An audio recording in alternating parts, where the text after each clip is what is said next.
Praise the Lord. खुदा उनका शुक्र हो कि एक बार उसने फिर से हमें मौका दिया कि हम उसकी हज़ूरी में आ सकें और उसके कलाम से जान सकें कि खुदा मसीह आज हमको क्या बताना चाहता है। और हम वचन में चलेंगे कलाम में, और मैं आपके सामने पढ़ूंगा लूका रसूल की इंजील उसका 2 बाब और उसकी 8वीं आयत से लेकर उसकी 14वीं आयत तक। लूका उसका 2 बाब और उसकी 8वीं आयत से लेकर और उसकी 14वीं आयत तक। और खुदावंद का कलाम यहाँ पर हमें इस तरीके से बताता है कि और उस देश में कितने चरवाहे थे जो रात को मैदान में रहकर अपने गले की अपने झुंड का पहरा देते थे, और खुदावंद का एक फरिश्ता उनके पास आ खड़ा हुआ और खुदावंद का जलाल तेज उनके चारों तरफ चमका और वो बहुत डर गए। तब फरिश्ते ने उनसे कहा कि मत डरो, क्योंकि देखो मैं तुम्हें बड़े खुशी का पैगाम समाचार सुनाता हूँ जो सब लोगों के लिए होगा कि आज दाऊद के शहर में तुम्हारे लिए एक उद्धारकर्ता निजात देने वाला पैदा हुआ है। यही मसीह प्रभु है। और इसका तुम्हारे लिए यह पता है कि तुम एक बच्चे को कपड़े में लिपटा हुआ और चरनी में पड़ा हुआ पाओगे।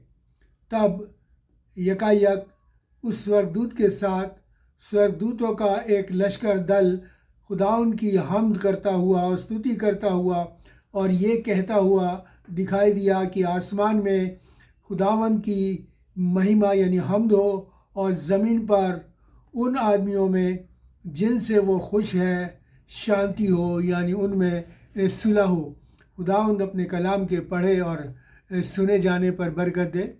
जैसे कि हमने अभी पढ़ा, ये कलाम जो है जो आपके सामने पढ़ा गया, ये खुदावंद मसीह की पैदाइश का है, उसकी पहली आमद के बारे में हमें बताता है, यानी क्रिसमस के बारे में हमें बताता है कि किस तरीके से पेशनगोई हुई और किस तरीके से उस खुशी का इज़हार आसमान से किया गया और फरिश्तों ने आके उस पैगाम को हम लोगों को दिया।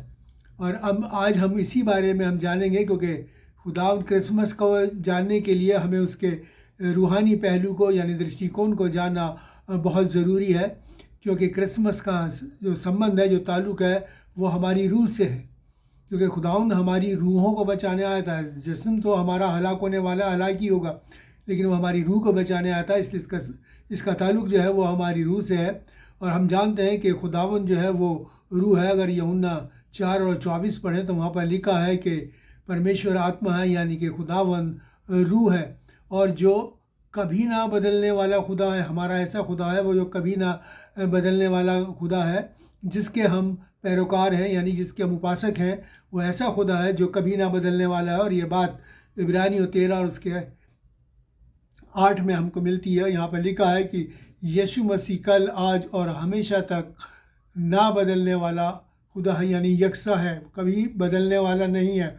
और जब हम उसकी पैदाइश को मनाते हैं तो हमें उसकी पैदाइश को भी उसी रूह से भर कर मनाना है कि जो रूहानी पैगाम हमको रूहानी फरिश्तों के ज़रिए मिला था, वैसे ही हमको मनाना। हम इसके अंदर दुनियावी बातें नहीं मिला सकते।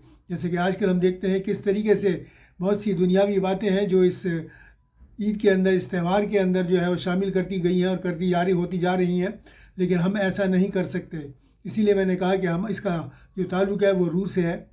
अगर हम देखें कि पहला कुरिन्ती क्यों नहीं शामिल कर सकते, पहला कुरिन्तियों और उसका 7वां बाब और उसकी 31वीं आयत हमको बताती है। यहाँ लिखा है कि इस दुनिया की रस्में और तौर तरीके यानी व्यवहार बदलते जाते हैं। इस दुनिया के रस्में और तौर तरीके और व्यवहार जो है वो बदलते जाते हैं, कभी एक साथ नहीं रहते। और हमारा खुदा कौन है? ना बदलने वाला। इसलिए हम दुनियावी बातें जो कि बदलने वाली हैं, जो कि थोड़ी थोड़ी देर तब्दील होने वाली हैं, उनको हम इस त्यौहार के अंदर बिल्कुल भी शामिल नहीं कर सकते। क्योंकि हम जानते हैं कि हम क्या बदलता है, हमारे पहनावा बदल जाता है, हमारा रहन सहन का तरीका बदल जाता है, हमारे रीति रिवाज बदल जाते हैं, हमारे बोलचाल बदल जाती है, हमारी भाषा, हमारी ज़ुबान बदल जाती है। अगर हम यहाँ से 50 किलोमीटर और आगे चले जाएँ तो देखा जाए कोई और ज़ुबान बोली जाएगी, उससे और आगे चले जाएँ तो कुछ और ज़ुबान बोली जाएगी। यानी हर जगह थोड़े थोड़े दूर के बाद हमारी जो है ज़ुबान बदल जाती है। लेकिन और इस तरीके से जो दुनिया बदलती है, और बहुत सी बातें हैं जो इस दुनिया की हैं जो बदलती जाती हैं, जो दुनिया से ताल्लुक़ रखती है वो बदलती जाती हैं। तो हम ना बदलने वाले खुदा का जो हम जो ईद मना रहे हैं, जो त्यौहार मना रहे हैं, वो वैसे ही मनाना चाहिए, क्योंकि वो पैगाम भी एक सा है। क्रिसमस का जो पैगाम है वो पहले क्रिसमस से लेके और आखिर तक जब तक मसीह आएगा वही था, वही है और वही रहेगा। वो ना बदलने वाला है, वो पैगाम एक ही है। और आज हम इसी बात को बखूबी हम जानेंगे कि वो पैगाम क्या था जो हमको आसमान से दिया गया। बाद में नबियों की किताब में उसकी पैदाइश के बारे में बहुत दिया गया, लेकिन हम यहाँ पर उस पैगाम की बात कर रहे हैं जो फरिश्तों ने हमको दिया। और इसी तरीके लूका 2 जो अभी हमने पढ़ा, उसकी मैं 10वीं और 14वीं आयत आपके सामने फिर से पढ़ना चाहूँगा। वहाँ लिखा है, तब फरिश्तों ने उससे कहा, मत डरो, क्योंकि देखो मैं बड़ी खुशी का पैगाम यानी समाचार तुम सुनाता हूँ, जो सब लोगों के लिए होगा, सब लोगों, तमाम उम्मत के लिए होगा, सारी दुनिया के लिए होगा, दुनिया में हर एक के लिए होगा। 14वीं आयत में क्या मतलब कौन सा पैगाम है वो कहता है कि अब आसमान में खुदावन की हम्द हो और ज़मीन पर उन आदमियों में, उन इंसानों में जिनसे वो खुश है, शांति हो, यानी कि उनमें सुलह हो, उनमें मेल हो, उनमें मोहब्बत हो, किनसे, जिनसे वो खुश है। यहाँ सबसे बड़ी बात जो ये देखने की है, जो पैगाम हम तक पहुँचा है वो उन लोगों के लिए है जिनसे खुदा खुश है।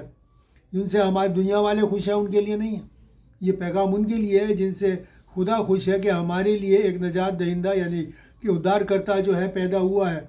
और ये उद्धार उनके लिए है जो जिनसे खुदा खुश है, उन्हीं को वो उद्धार यानी कि निजात जो है वो बख्शता है।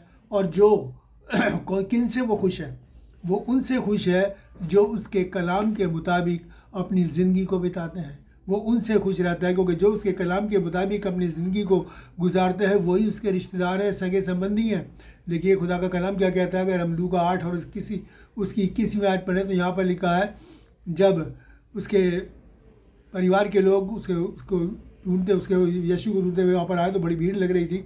तो लोगों ने उससे कहा कि देख, तेरे भाई और तेरी माँ तुझे ढूंढते हुए आए हैं। तो यीशु ने उनसे क्या कहा कि मेरी माँ और मेरे भाई वो हैं जो खुदा का कलाम सुनते, खुदा का वचन सुनते और उसे मानते हैं।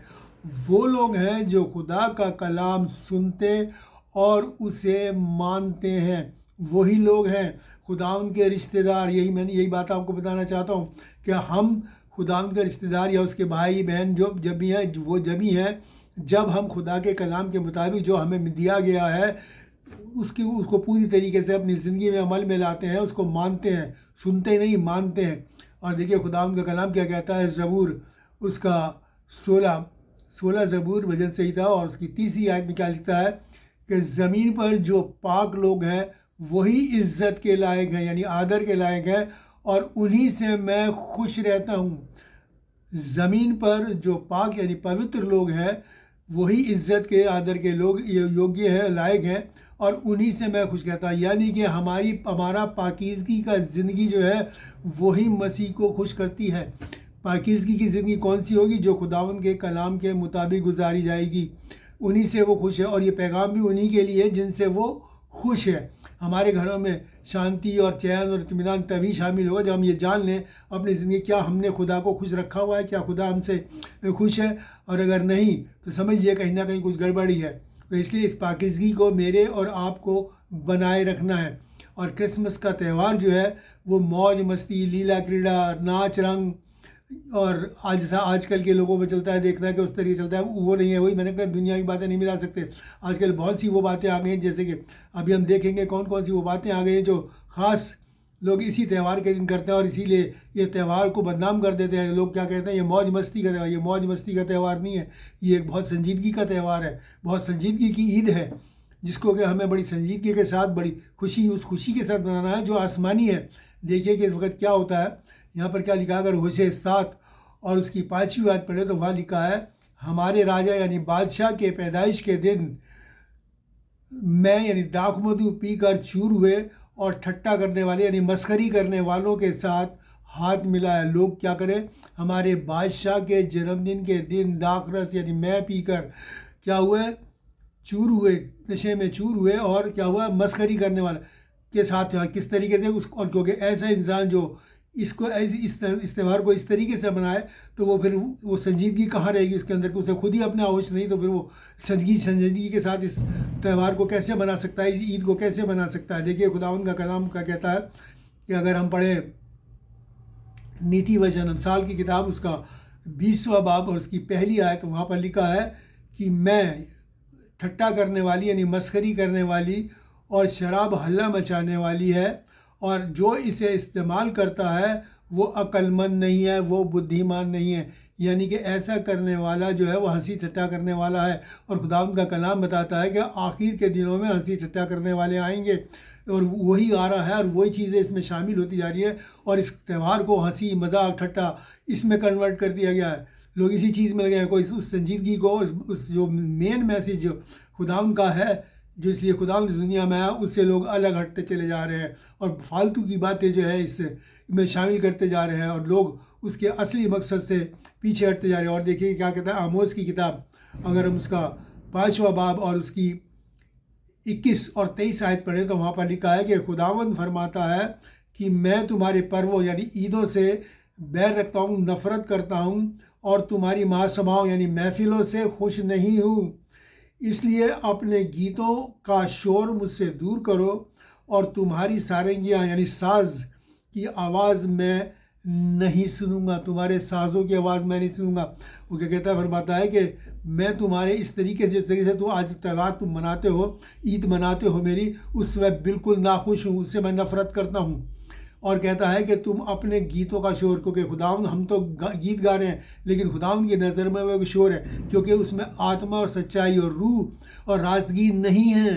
क्योंकि खुदावंद ऐसे इबादत करने वाले को ढूंढता है जो रूह और रास्तगी से उसकी इबादत करे, और वो चीज़ खुदावंद को नहीं दिखती, तो हमारा गाना बजाना एक शोर की तरह उसकी तरफ, और वो कहता है इसे दूर करो, अपने साज़ों को मुझसे दूर करो, इनकी आवाज़ मुझे नहीं अच्छी लगती, अपने गानों को, अपने गीतों को मुझसे दूर करो, मैं इनसे नफ़रत करता हूँ। क्यों? क्योंकि वो सच्चा मैसेज जो जिसके लिए खुदावंद मसीह इस दुनिया में आए थे वो अलग हट गया, और फालतू की बातें जो है इस चीज़ में आ गई। इसलिए इस त्यौहार को मनाते वक्त हमें पूरी पाकीज़गी का, पवित्रता का पूरा ध्यान करना है, पूरा ख्याल करना है कि हाँ कि हम देखें कि हमारा खुदावंद हंसी ठट्टा करने वाला नहीं है, ये शैतान का काम है। इसलिए ऐसी बातों को इसमें शामिल ना करें, इसमें शामिल ना करें, और पूरी संजीदगी के साथ इस ईद को, इस त्यौहार को मनाया। लिखा है कि खुदावंद मसीह इस दुनिया में क्यों आए। खुदावंद मसीह इस दुनिया में बलिदान होने, कुर्बान होने के लिए आया था। ईद मनाने के लिए, किसी खुशी के लिए नहीं आया था, कुर्बान होने के लिए आया था। और जो कोई खुशी हमको उसने दी है उसके लिए उसने बहुत कुछ सहा है। जब वो इस दुनिया के अंदर आया तब हम जानते हैं किस तरीके से उसे लान तान किया गया। उसे कहा गया कि इसका दिमाग ठिकाने पर नहीं है, ये बदरुओं की मदद से ये काम करता है, और क्या कुछ किया। जब उसे पकड़ा गया तो किस तरीके से उसका मजाक उड़ाया गया, उसको मारा गया, पीटा गया, उसके मुंह पे थूका गया, उसके कोड़े मारे गए, हाथ पैरों में कीलें ठोके गई, पसली में भाला मारा गया, और किस तरीके से उसको जलील किया गया। हम जानते हैं ये सब कुछ उसने सहा उस खुशी को देने के लिए जिस खुशी के लिए हम आज बिल्कुल उससे अलग हट चुके हैं। यानी कि हमको जो खुशी मिली है वो नजात की मिली है, और हम इसी को देखेंगे कि और चीज़ के सिर्फ नजात के साथ साथ खुदावंद मसीह ने मेरे और आपको क्या किया।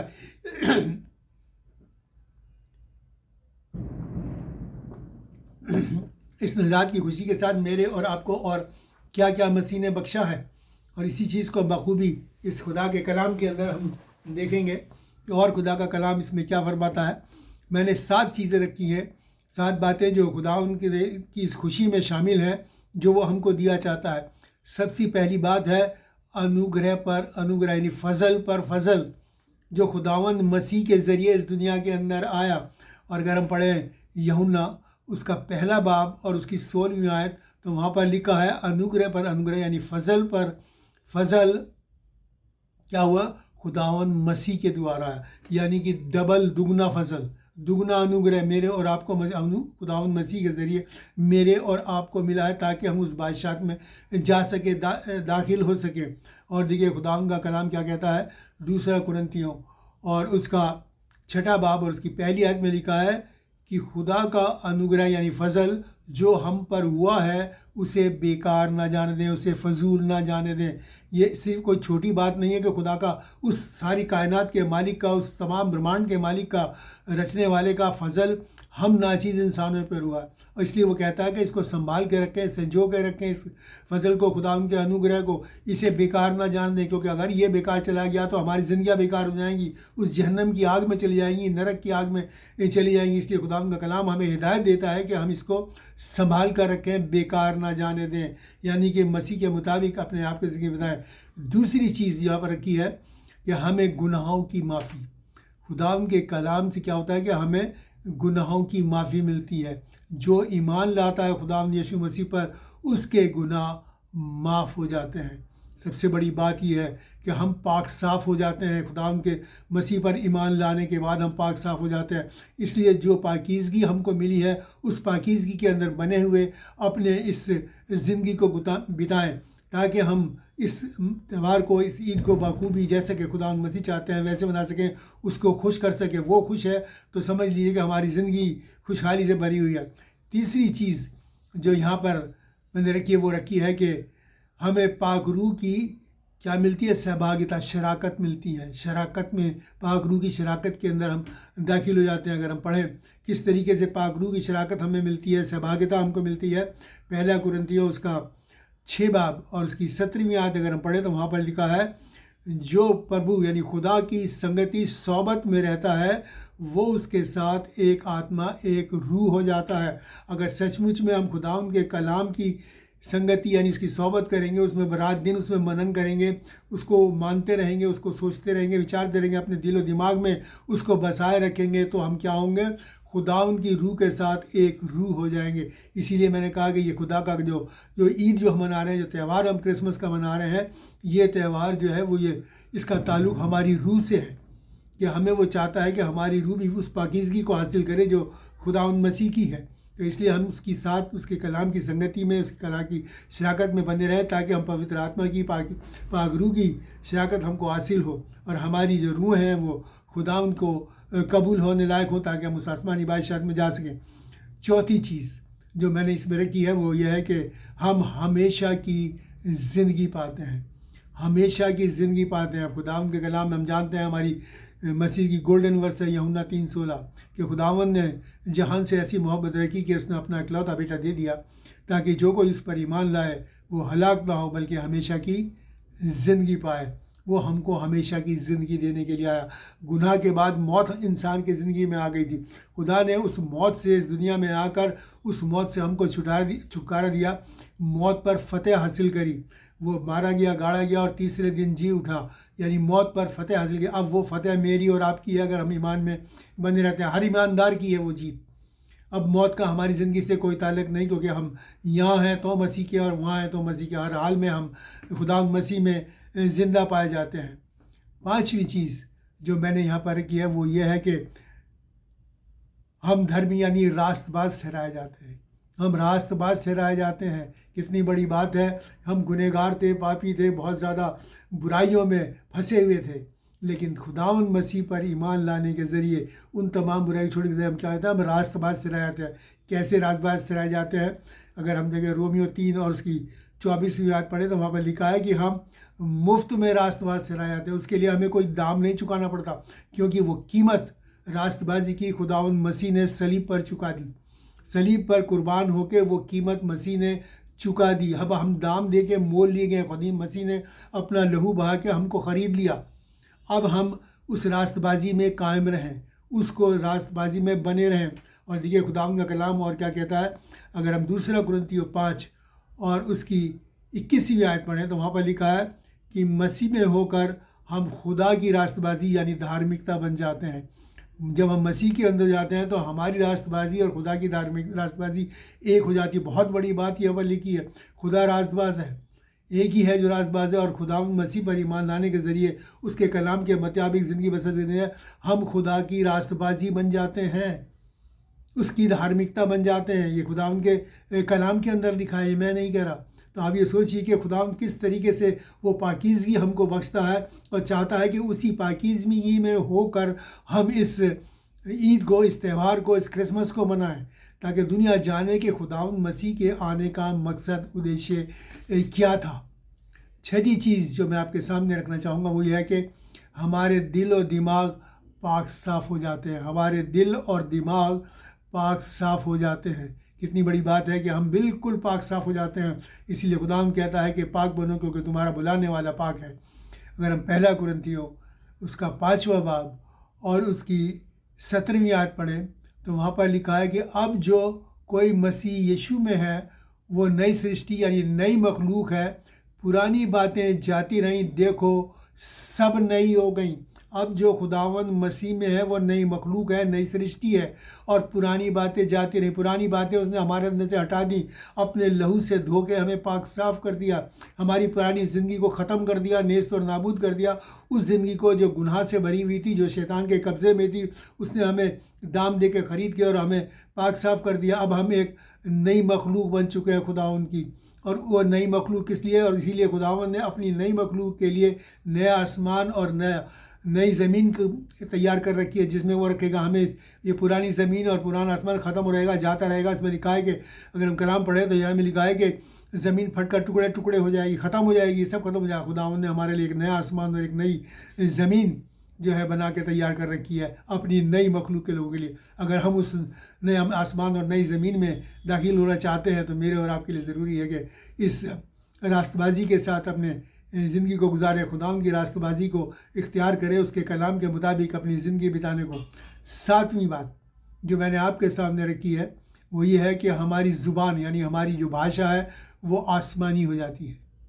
हमारी भाषा यानी हमारी ज़ुबान जो है आसमानी हो जाती है। उसमें दुनियावी गाली गलौच और दुनियावी बातें ख़त्म हो जाती हैं। फिर हम बुराई नहीं करते, हम किसी की बुराई नहीं करते, किसी को बुरा नहीं कहते, मोहब्बत के साथ ज़िंदगी बिताते हैं। देखिए ये बातें खुदावंद का कलाम हमको बताता है। लिखा अगर हम पहला पतरस उसका 4था बाब और उसकी 11वीं आयत पढ़े तो वहाँ लिखा है कि बोलो तो ऐसे जैसे खुदा का कलाम, यानी हम ऐसे बोलें जैसे खुदा का कलाम। जब हम रास्तबाजी में रहेंगे वो रास्तबाजी जो खुदा की है, वो पाकीज़गी जो खुदा की है, जिस पाकीज़ उसके साथ एक रूह होने के बाद तो फिर हमारी ज़ुबान पे भी, हमारी भाषा में भी वही बात आएगी जो कलाम के अंदर लिखी। हम कलाम ही बोलेंगे, कलाम की बात बनाएंगे, रास्ते की बात लोगों को बताएंगे। और देखिए खुदावंद का कलाम क्या कहता है। अगर हम रोमियो की किताब उसका 10वां बाब और उसकी 8वीं आयत पढ़े तो वहाँ लिखा है कलाम तेरे नज़दीक है यानी तेरे निकट है, बल्कि तेरे मुंह में है यानी कि तेरे दिल में है।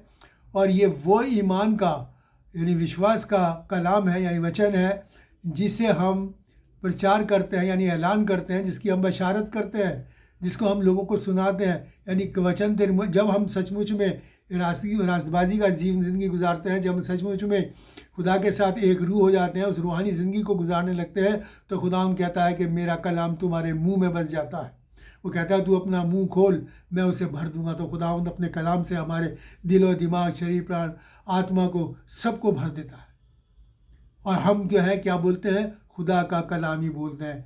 फिर इसलिए ज़रूरी है कि मैं और आप इन 7 बातों का, जब हम क्रिसमस को इस वक्त मनाते हैं तो इन 7 बातों का ख़ास तौर से ध्यान करें कि ये हमारी ज़िंदगी में बनी रहे, ताकि जो मैसेज खुदावंद का है इस दुनिया में आने का, मेरे और आपका निजात का जो असली खुशी का मैसेज है वो लोगों तक जा सके, वो लोग जान सकें कि उनके लिए एक उद्धारकर्ता, एक निजात दहिंदा, निजात देने वाला एक मुंजी पैदा हुआ है, ताकि वो उस पुरानी ज़िंदगी को, उस दुनियावी ज़िंदगी को, जो गुनाह की ज़िंदगी उसे छोड़कर रास्तबाजी की ज़िंदगी को अख्तियार कर सके। यही वो खुशी का पैगाम है, खुशी का सुसमाचार है जो फरिश्ते के द्वारा मेरे और आपको दिया गया। और मैं फिर से एक बात आपके सामने बता दूं, क्योंकि मसीह इस दुनिया में क्यों आया। आपको पता है मसीह इस दुनिया में पैदा हुआ था क्रिसमस के लिए नहीं, मसीह पैदा हुआ था गुड फ्राइडे के लिए, कि अपनी कुर्बानी देके मेरे और आपको गुनाह की ज़िंदगी से आज़ाद करने के लिए। तो इस बात को जब हम क्रिसमस को सेलिब्रेट करते हैं तो हम अपने दिल दिमाग में गुड फ्राइडे को भी याद करें कि उस दिन खुदावंद ने क्या कुछ सहा मेरे और आपको इस खुशी को देने की। खुशी हमारी यही है कि निजात की खुशी। तो इसलिए मैं और आप इस खुशी को आसमानी खुशी की तरह, रूहानी खुशी की तरह मनाएं, आत्मिक खुशी की तरह मनाएं। एक ऐसी ईद, एक ऐसा त्यौहार मनाएं जो सचमुच में खुदावंद मसीह को खुश करने वाला हो। जिनसे वो खुश है उनमें सुलह। अगर सचमुच में हमारे घरों परिवारों में सुलह नहीं है तो सोच देखें, गौर करें क्या हम ऐसे इंसान हैं कि हमने खुदा को खुश किया?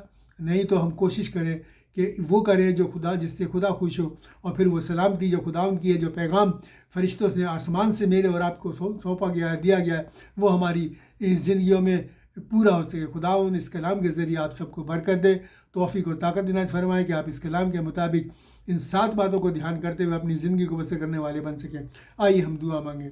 शुक्र करते हैं प्यारे बाप आसमानी तेरे बेटे खुदावंद यीशु मसीह के लिए, जिसमें कि इस दुनिया में आकर प्यारे बाप आसमानी हमको वो पैगाम दिया खुशी का, कि जिससे कि पिता परमेश्वर हम जान सके खुदा बाप आसमानी कि सच में और हकीकी खुशी क्या है, और उसी के मुताबिक तेरे कलाम के मुताबिक अपनी ज़िंदगी को बसर करके तुझे खुश करने वाले बन सकें, ताकि हमारे घरों में सलामती खुशी कायम हो, और वो खुशी जो खुदा मसीह हमको दे गए हैं, जो दुनिया नहीं दे सकती, वो हम इख्तियार करें, वो हम पा सकें, ताकि पिता परमेश्वर हम तेरे सच्चे पैरोकार ठहरने वाले बन सकें। सबके लिए बरकत मांगते हुए दुआ खुदावंद यीशु मसीह के नाम से मांगते हैं, आमीन। और अब हमारे खुदावंद यीशु मसीह का फजल, खुदा बाप की मोहब्बत और पाक रूह की रिफ़ाक़त हम सब के साथ और तमाम मसीह ईमानदारों के साथ अब से लेकर हमेशा तक होती रहे, आमीन। खुदावंद आप सबको बरकत दे। आपसे फिर से मैं इल्तिजा करूँगा, रिक्वेस्ट करूँगा कि इस कलाम को ज़्यादा से ज़्यादा लोगों तक फैलाने वाले बन सकें, ताकि इस दफ़ा का हर एक मसीह, हर एक इस क्रिसमस को, इस बड़े दिन को बनाने वाला इंसान जो है, वो रूह और आज़गी के साथ इन 7 बातों को ध्यान में रखते हुए इस ईद को, इस त्यौहार को मनाने वाला बन सके, और सचमुच में खुदावंद हम सब से खुश होने वाला हो, ताकि उसकी सलामती हमारी ज़िंदगियों में कायम हो और हम उस हमेशा की ज़िंदगी के बानी हो। खुदा आप सबको बरकत दे। Thank you. God bless you.